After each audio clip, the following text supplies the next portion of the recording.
বিসমিল্লাহির রহমানির রহিম। প্রিয় ছাত্রছাত্রী, আশা করি ভালো আছেন।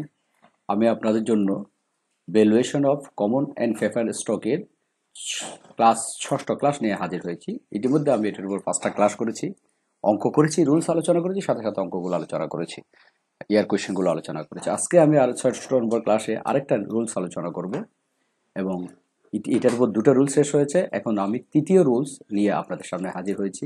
আজকের রুলসটা হবে এই স্থির প্রবৃদ্ধির মডেল। স্থির প্রবৃদ্ধির মডেল ইংরেজিতে বলা হচ্ছে কনস্ট্যান্ট গ্রোথ মডেল।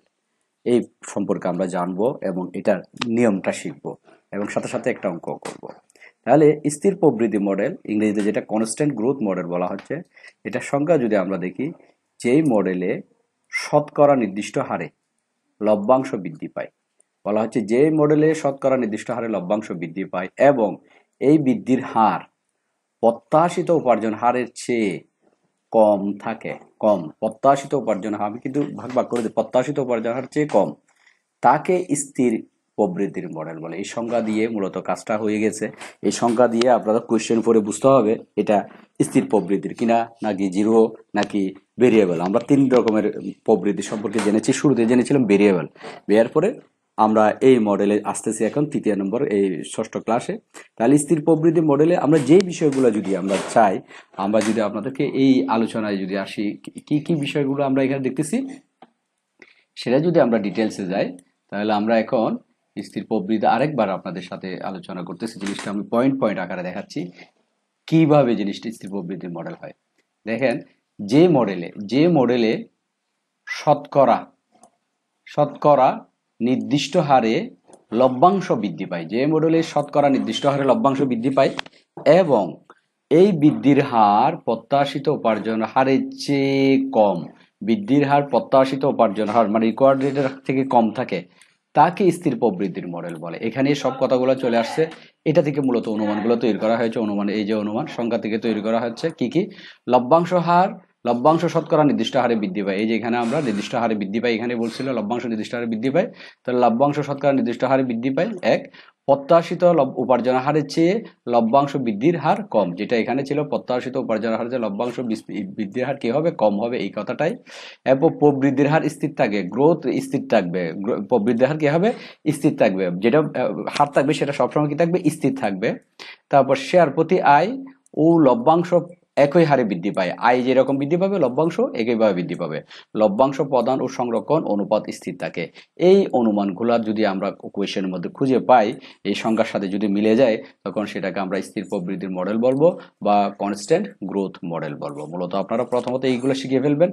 এরপরের ঘটনা হচ্ছে দেখি, আমরা এই এর সূত্র জানবো, সূত্র দিয়ে আমরা অঙ্কটা শিখবো। এটা সূত্র জানবো, সূত্রের মাধ্যমে কি শিখবো, অঙ্ক শিখবো। তাহলে এর সূত্রে যদি আমরা যাই, আমরা দেখতেছি এই সূত্রটা হচ্ছে এই যে শেয়ার মূল্যায়নের সূত্র। P0 মানে শেয়ার মূল্য, আমরা P0 সম্পর্কে জেনেছি, এটা শেয়ারের দাম, D1 কে KE মাইনাস জি দ্বারা ভাগ। তাহলে সূত্র হচ্ছে D1 কে কি দ্বারা ভাগ, KE মাইনাস জি দ্বারা ভাগ। ইজি একটা সূত্র। P0 সমান D1 ভাগ KE মাইনাস জি, এটা হতো সূত্র। আর P0 মানে মার্কেট প্রাইস পার শেয়ার, শেয়ারে বর্তমান মার্কেট কত দাম সেটা, KE মানে রিকোয়ার্ড রেট অফ রিটার্ন, যেটাকে আমরা প্রত্যাশিত উপার্জন হার বলি বাংলায়, আর জি মানে হচ্ছে গ্রোথ রেট। এই 3টা বিষয় এই সূত্রের মাধ্যমে ইজি একটা সূত্র দিয়ে কাজ করতে হবে। এখন এই সূত্রে আমরা এই এক্সাম্পলের মাধ্যমে সূত্রটা দেখব, বুঝবো, কোয়েশ্চেনটা করব। তাহলে আমরা যদি কোয়েশ্চেনটা খুঁজে দেখি, নিটল মোটর ইনকর্পোরেশন পেইড 35 টাকা ডিভিডেন্ড লাস্ট ইয়ার। গত বছর কত টাকা ডিভিডেন্ড দিচ্ছে, 35 টাকা, যেটা আমরা ডিভিডেন্ড দিয়েছে গত বছর লাস্টে, যেটাকে আমরা D0 বলে থাকি সবসময়। গত বছরের ডিভিডেন্ড লাস্ট ইয়ার পেড ডিভিডেন্ডকে D0 বলা হয়। 1 নম্বর ক্লাস আলোচনা করেছি। At a constant growth rate, এই যে লেখা আছে কনস্ট্যান্ট শব্দ স্থির, স্থির গ্রোথ রেট অফ 5%। স্থির রেটটা এখানে কনস্ট্যান্ট শব্দ দেওয়া আছে, এই শব্দ দিয়ে আপনি বুঝে ফেলতে পারছেন এটা কনস্ট্যান্ট গ্রোথ রেটের অঙ্ক, 5% স্থির থাকবে। What is the value of common stock if the investor required rate of 20% of return. একজন ইনভেস্টর মানে বিনিয়োগকারী, একজন বিনিয়োগকারী যদি 20% আয় আশা করে, তাহলে ওই কমন স্টকের দাম কত বা ওই শেয়ারের দাম কত সেটা বের করতে হবে।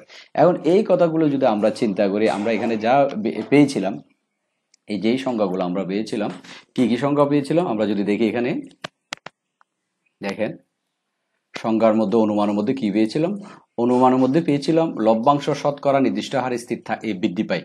এই যে গ্রোথ কনস্ট্যান্ট রেট 5%, এইটাই সবসময় গ্রোথ রেট এই 5%ই থাকবে, এরপরে আর কোনো বৃদ্ধি থাকবে না, বাড়বে না, কমবেও না, এটা এই পার্সেন্টেজে স্থির থাকবে। বা এখানে আরেকটা বিষয় আছে, এইটাও এটার সাথে প্রবৃদ্ধির হার স্থির থাকবে। গ্রোথ রেট কি থাকবে, অলওয়েজ স্থির থাকবে, মানে কনস্ট্যান্ট থাকবে। গ্রোথ রেট সবসময় কনস্ট্যান্ট বা স্থির থাকবে এই 5%-এ। তাহলে দুইটার কথা আমরা পাইলাম। প্রত্যাশিত উপার্জন হার চেয়ে লভ্যাংশ বৃদ্ধির হার কম। প্রত্যাশিত উপার্জন হার, প্রত্যাশিত উপার্জন হার হচ্ছে রেকর্ড রেট অফ রিটার্ন হচ্ছে কত পার্সেন্ট, 20%। প্রত্যাশিত প্রত্যাশিত উপার্জন হারের চেয়ে আমরা যে উপার্জন হার আশা করতেছি কত পার্সেন্ট, উপার্জন হার আশা করতেছি যে আমরা 5%, এটাই আশা করতেছি। উপার্জন যেটা প্রত্যাশিত উপার্জন হার হচ্ছে লভ্যাংশ বৃদ্ধির হার কম। প্রত্যাশিত উপার্জন হার হচ্ছে আমাদের রিকোয়ার্ড রেট, এই যে রিকোয়ার্ড রেট হচ্ছে 20% অন রিটার্ন রিকোয়ার্ড রেট। এই প্রত্যাশিত উপার্জন হারের মান হচ্ছে 20%, কিন্তু গ্রোথ রেট আছে, লভ্যাংশ বৃদ্ধির হার হচ্ছে যে 5%। এই যে লভ্যাংশ বৃদ্ধির হার, লভ্যাংশ বৃদ্ধির হার হচ্ছে যে কত পার্সেন্ট, এই 5%। তাহলে এই প্রত্যাশিত উপার্জন হার চেয়ে লভ্যাংশ বৃদ্ধির হার কি আছে, কম আছে। এটা গেল এই কথাগুলো। আর শেয়ার প্রতি আয় এবং লভ্যাংশ বৃদ্ধির, শেয়ার প্রতি আয় ও লভ্যাংশ একই হারে বৃদ্ধি পায়। শেয়ারের প্রতি আয় বাড়লে লভ্যাংশ সেম হারে বৃদ্ধি পায়। এটা কোয়েশ্চেনে থাকবে না, মূলত আমরা লভ্যাংশ প্রদান ও সংরক্ষণ অনুপাত স্থির থাকে। লভ্যাংশ যে প্রদান করবে, যেটা দিবে এবং যেটা সংরক্ষণ করবে প্রত্যেক বছরে একই রকম থাকবে। এই শর্তগুলো দ্বারা মূলত কাজ করা হয়। তো এই অঙ্কের মধ্যে আমরা দেখতেছি কি কি আমরা শব্দ আছে। Nitol motor incorporation paid 35% dividend, 35 টাকা 35 ডিভিডেন্ড পেইড লাস্ট ইয়ার। গত বছর 35 টাকা ডিভিডেন্ড দিয়েছে, যেটাকে আমরা D0 জানি। এট এ কনস্ট্যান্ট গ্রোথ রেট, এগুলো মুছে দিই। At a constant growth rate হচ্ছে 5%. What is the below common stock? Common stock যদি if the investor record 20% on return, যদি 20% আয় করে। তাহলে এই কনস্ট্যান্ট এই শব্দ দ্বারা বুঝতেছি যে এটা আমাদের কি, এটা দ্বারা বুঝতেছি, বা একটু আগে আমি এখান থেকে ধরে ধরে দেখিয়ে দিয়েছি, এই কনস্ট্যান্ট স্থির বা স্থির প্রবৃদ্ধির মডেল এর দ্বারা শেয়ার মূল্য বের করতে হবে। আর এটা সূত্র হচ্ছে এটা। তাহলে এটা যদি আমরা মান বসাই কি হয় দেখেন, সলিউশন P0 সমান D1 minus KE minus G। তাহলে এখানে আমাদের লাস্ট ইয়ার পেইড ডিভিডেন্ড আছে, লাস্ট ইয়ার মানে D0 দেওয়া আছে। তাহলে D0 দেওয়া আছে 35, জির মান হচ্ছে 5%, কোয়েশ্চেনের মধ্যে দেওয়া আছে 5%। এখন D1 বের করতে হবে।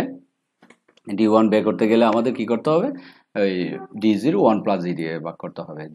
D1 বের করতে হলে দেখো D0 1 প্লাস G, D0 মান 35 টাকা, আমরা কোয়েশ্চেনে দেওয়া আছে যে 35 টাকা লাস্ট ইয়ার ডিভিডেন্ড D0, আর 1 প্লাস G, জির মান হচ্ছে 5%, যেটা আমরা কোয়েশ্চেনে 5% ছিল। 5% আজকে 100 দিয়ে ভাগ করলে 0.05, একের সাথে 0.5 যোগ করলে 1.05 এর সাথে 35 গুণ করে 36.75, এটা বের হয়ে গেল। এটা D1 এর মান এখানে বসা দিতে হবে। D1 এর মান 37.7। এরপর K এর মান, K মানে রিকোয়ারমেন্ট হচ্ছে 20%, এই যেখানে K মানে 20%, 20% মানে 0.20, এটা বসে গেল।